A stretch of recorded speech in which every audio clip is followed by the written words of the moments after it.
Assalamualaikum warahmatullahi wabarakatuh. Perkenalkan, nama saya Rometatul Wasifah dari Universitas Wiraraja, Fakultas Ekonomi dan Bisnis, Prodi Bisnis Digital. Alasan saya membuat video ini untuk memenuhi tugas dari pengantar ekonomi mikro. Baik, jangan lupa simak videonya sampai akhir, oke? Pertama, saya akan menyampaikan tentang teori permintaan beserta faktor-faktor yang mempengaruhinya. Apa sih teori permintaan itu?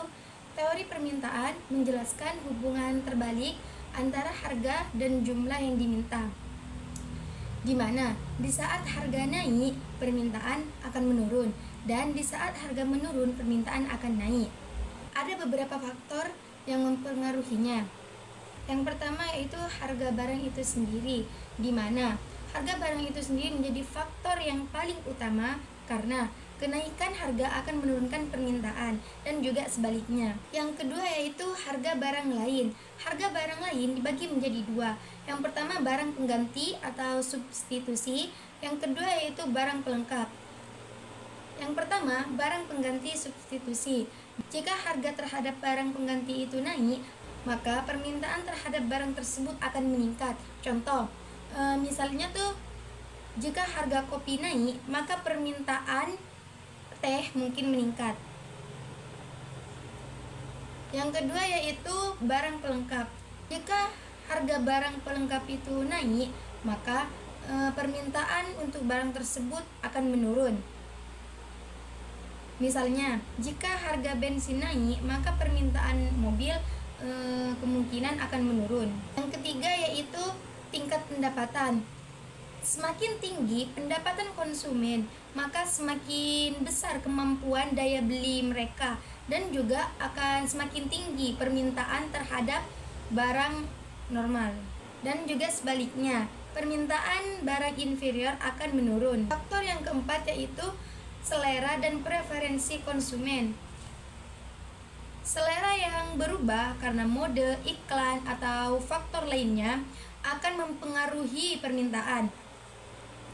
Jika selera terhadap suatu produk meningkat, permintaannya akan naik. Yang kelima yaitu jumlah penduduk.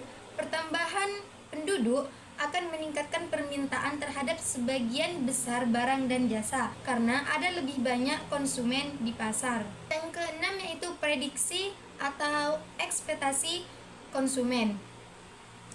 Jika konsumen memprediksi harga akan naik di masa depan, maka mungkin mereka akan meningkatkan permintaan saat ini untuk membeli lebih banyak sebelum harga naik. Yang terakhir yaitu distribusi pendapatan. Corak distribusi pendapatan yang lebih merata cenderung meningkatkan permintaan secara keseluruhan dibandingkan distribusi yang tidak merata, karena lebih banyak orang memiliki daya beli. Nah, selanjutnya yaitu pergerakan dan pergeseran kurva permintaan dan penawaran. Saya akan menjelaskan tentang pergerakan kurva permintaan terlebih dahulu. Nah, secara teorinya, kurva permintaan juga bisa mengalami pergerakan dan pergeseran loh. Pergerakan ini terjadi karena perubahan harga barang itu sendiri. Contohnya, seperti yang tergambar pada grafik di bawah ini. Pada saat harga bakso Rp20.000, jumlah bakso yang diminta adalah sebesar 120 mangkok. Titik A pada kurva permintaan.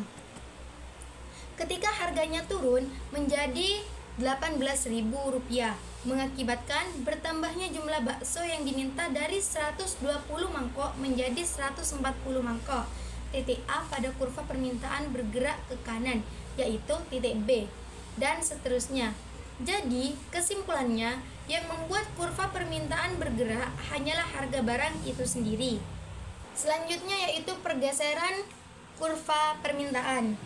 Sementara itu, jika berubah adalah faktor lain, misalnya pendapatan, maka akan terjadi penggeseran kurva permintaan atau shifting. Bila pendapatan meningkat, kurva permintaan bergeser sejajar ke kanan. Jika pendapatan menurun, kurva permintaan bergeser sejajar ke kiri. Contoh, ini dapat diilustrasikan ke dalam kurva berikut.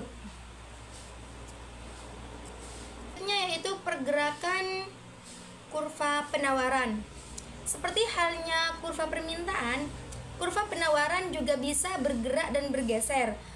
Kurva penawaran akan bergerak akibat perubahan harga barang itu sendiri. Sebagai contoh, dapat dilihat pada kurva penawaran di bawah ini. Pada saat harga bakso Rp16.000, jumlah bakso yang ditawarkan adalah sebesar 160 mangkok. Titik C pada kurva penawaran.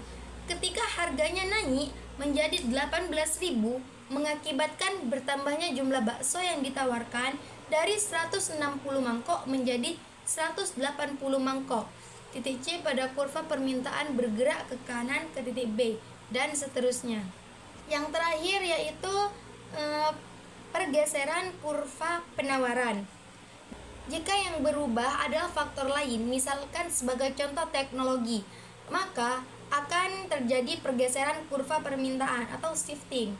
Bila teknologi meningkat atau ditemukan teknologi baru yang semakin canggih yang memungkinkan produksi lebih banyak dan efisien, kurva penawaran bergeser sejajar ke kanan. Jika teknologi turun, kurva penawaran bergeser sejajar ke kiri. Contoh ini dapat diilustrasikan dalam kurva berikut. Oke, terima kasih.